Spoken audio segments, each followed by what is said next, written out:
అందరికీ నమస్తే. ఈ ఏకంగా సీఎం రేవంత్ రెడ్డి గారి మెడకు ఒక పెద్ద ఉరిలాగా అయిపోయింది ఇది. వాళ్ళ అన్న తిరుపతి రెడ్డికి నోటీస్ ఇచ్చి 30 డేస్ అయింది. దాటిపోయింది 30 డేస్. గురువారానికే 30 డేస్ అయిపోయింది. ఇక ఇప్పుడు మరి ఇప్పటిదాకా కూలగొట్టలేదు. ఆయన కూలగొట్టుకోలేదు, ప్రభుత్వము హైడ్రా వాళ్ళు పోయి కూలగొట్టలేదు. నోటీస్ ఇచ్చిండ్రు అక్కడ మొత్తం నేను చూపించిన ప్లేస్ ఇదే కదా, Amar cooperative society. Amar cooperative సొసైటీలో ఉన్న చాలామందికి ఇచ్చిండ్రు. చాలామంది కోర్టుకు పోయి స్టే తెచ్చుకున్నారు. మరి బహుశా తిరుపతి రెడ్డి గారు కూడా స్టే తెచ్చుకున్నారేమో తెలియదు, బయటికి చెప్పలేదు.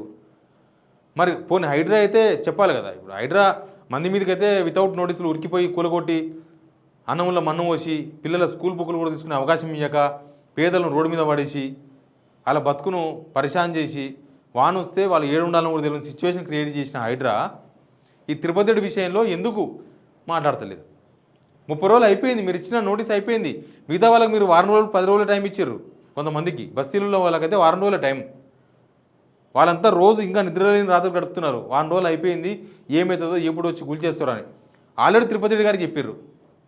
నాకు కొద్దిగా టైం ఇస్తే నేను సామాన్ తీసుకుని వెళ్ళిపోతే మీరు కూలగొట్టుకోండి అని. ఆయన హైడ్రాక్ సవాల్ ఇస్తున్నట్టుంది. తిరుపతి రెడ్డి హైడ్రాక్ సవాల్ విసిరండి ఆ రోజు. నాకు టైం ఇస్తే నేను సామాన్ చదువుకోకపోతే మీరు కూలగొట్టండి అంటే మరి రంగనాథ్ గారు ఎడిపోయారో తెలుస్తలేదు. మీ హైడ్రా ప్రొక్లైన్ ఎడిపోయినో అర్థమైతే లేదు. పక్కా కదా, మీరు నోటీస్ ఇచ్చిర్రు, అక్కడ ఆల్రెడీ మార్కులు వేసినారు. ఎఫ్టీఏలో ఉంటే ఎఫ్ అని వేసినారు ఆ ఇళ్ళల్లో, అక్కడ బఫర్లో ఉన్నదానికి బి అని వేసినారు. అన్నిట్లకి వేసిర్రు.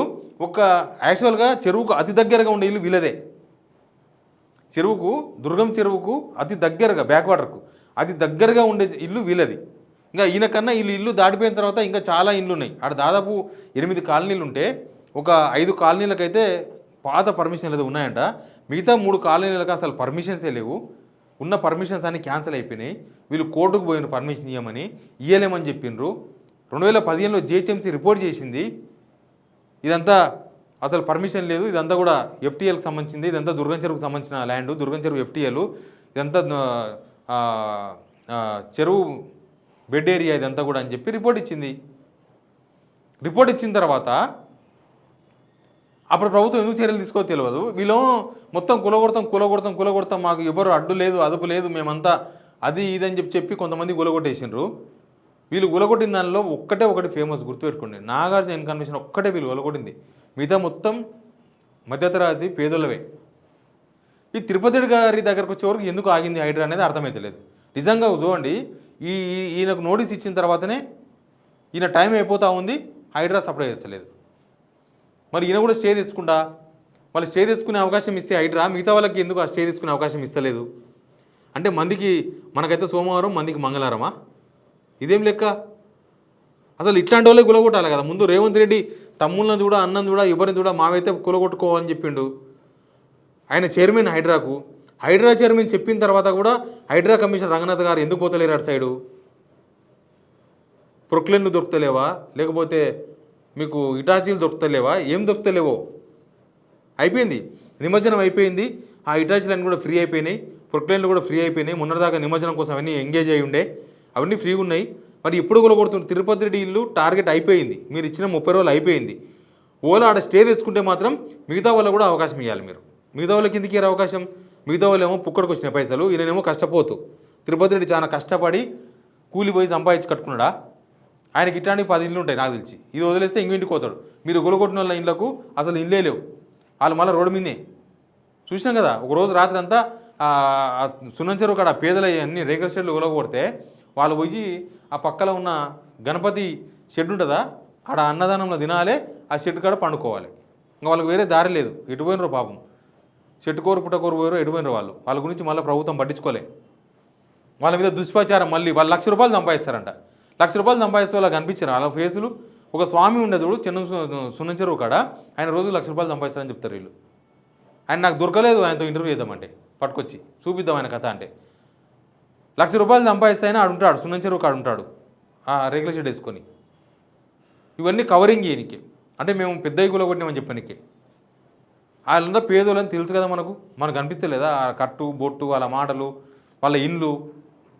₹1,00,000 సంపాదిస్తే షెడ్లో ఉంటాడా ఎవరన్నా? ఓ ఇల్లు కిరాయి తీసుకొని ఉంటాడు, సొంతం ఇల్లు లేకపోతే. వీళ్ళకేమో ఇల్లు లేదేమో అని కూలగొడతలేరు ఆయనకు. అక్బరుద్దీన్ ఓవైసీ కాలేజీ అంటే పిల్లల భవిష్యత్తు అంటారు. ఇంకోటి ఏదో అంటే ఏడా హిమాయత్ సాగర్ కాడ ఎఫ్టీఎల్ అవన్నీ కూలగొడరా అంటే మాకు ఎఫ్టీఎల్ దొరకలేదంటారు. ఎందుకంటే పెద్ద పెద్దల గెస్ట్ హౌస్ ఉన్నాయి కాబట్టి. ఇక్కడ సీఎం రేవంత్ రెడ్డి వాళ్ళ అన్న రేవంత్ రెడ్డి తిరుపతి రెడ్డి నోటీస్ ఇచ్చి 30 రోజులు అయిపోతుందంటే సప్లై చేయరు. నాకు తెలిసి స్టే తెచ్చుకుండొచ్చు. స్టే తెచ్చుకోమని కూడా వీలే చెప్తారు. అవసరమైతే వీలే అడ్వకేట్ ఎవరు పెడతారు? రేవంత్ రెడ్డి గారే పెడతారు అడ్వకేట్. గవర్నమెంట్ సపోర్ట్తోనే అడ్వకేట్ ఉంటాడు, తెస్తారు, స్టే తెచ్చుకుంటారు. అందరికి వచ్చినట్టు స్టే వస్తుంది, అయిపోతుంది. అందరికేమో కూలగొట్టినాక స్టే వస్తుంది. రేవంత్ రెడ్డి చుట్టాలకు, రేవంత్ రెడ్డితో వ్యవహారాలు నడిపేతోళ్ళకు మాత్రం ముందే స్టేలు వస్తాయి, తర్వాత హైడ్రా చేతులు ఎత్తేస్తుంది. ఇదే జరగాల్సింది. ఇప్పుడు కనుక మీరు తిరుపతి రెడ్డి ఇల్లు కూల్చకుండా మీ హైడ్రా మిషన్లు ఆ ఇంటికి ఈ ఇంటికి పోవాలి, వాళ్ళు పక్కా రివర్స్ అవుతారు 100%. సమాజం ఇదే చర్చ జరుగుతుంది. రేవంత్ రెడ్డి అన్న తిరుపతి రెడ్డిది కూల్స్తారా 30 రోజులు అయిందా కాలేదా అని నేను లెక్క పెట్టినా. 30 రోజులు అయిపోయింది, అందుకే ఇది చేసిన. 30 days ఓవర్, నెల అయిపోయింది. ఇప్పుడు హైడ్రా ఏం చేస్తున్నది ఇంపార్టెంట్. ఎప్పుడు కూలగొడుతుంది హైడ్రా? తిరుపతి రెడ్డి ఇంటికి ఎప్పుడు పోతున్నాయి మీ మిషన్లు? పోకపోతే నేను మళ్ళీ దుర్గం చెరువు కాడకు పోయి మళ్ళీ చూపాల్సి వస్తుంది వాళ్ళ ఇల్లు. ఇంకో వాళ్ళ ఇల్లు అట్టే ఉందని. కూలగొట్టాలి ఇల్లుని. అందరు కూలగొట్టినట్టే వాళ్ళకి కూలగొట్టాలి. వాళ్ళకి ఏమో నోటీసులు ఇచ్చి టైం ఇచ్చి వాళ్ళకు రాజభోగాలు అనుభవించాలి, మిగతా జనాలు ఏమో రోడ్ల మీద పడాలనా? దీని మీద హైడ్రా స్పందించాలి. రంగనాథ్ గారు, మీరు టీషర్ట్ వేసుకొని పోతారో ఇంకేమైనా వేసుకొని పోతారో? ఈ మధ్య టీషర్ట్తో కనబడుతున్నారు. ఫోన్ టీషర్ట్ వేసుకొని పోయినా ఇబ్బంది లేదు. తిరుపతి రెడ్డి ఇంటి దగ్గరకు మీ ఇటాచీలు పంపండి, మీ చిత్తశుద్ధి నిరూపించుకోండి. లేకపోతే ఉత్తదే ఇదంతా కూడా పైసల కోసమో, అందరు చెప్తున్నారు సెటిల్మెంట్ల కోసమో, లేకపోతే పేద ప్రజలను బతకనియకుండా ఏదమనో ఏదో ప్లాన్లో ఉన్నారు వీళ్ళని అనుకోవాల్సి వస్తుంది. కాబట్టి అక్కడక్కడ కొడుతారు. మంచిర్యాలలో కొలగొట్టిండ్రు. మంచిర్యాలలో ఒక 5 అంతస్తుల బిల్డింగ్ కొలగొట్టిండ్రు. అది 5 అంతస్తుల బిల్డింగ్ పర్మిషన్ లేదంట. ఆయన పర్మిషన్ తీసుకున్నాడంట, సర్వే నెంబర్ తప్పుగా కట్టినని చెప్తున్నారు.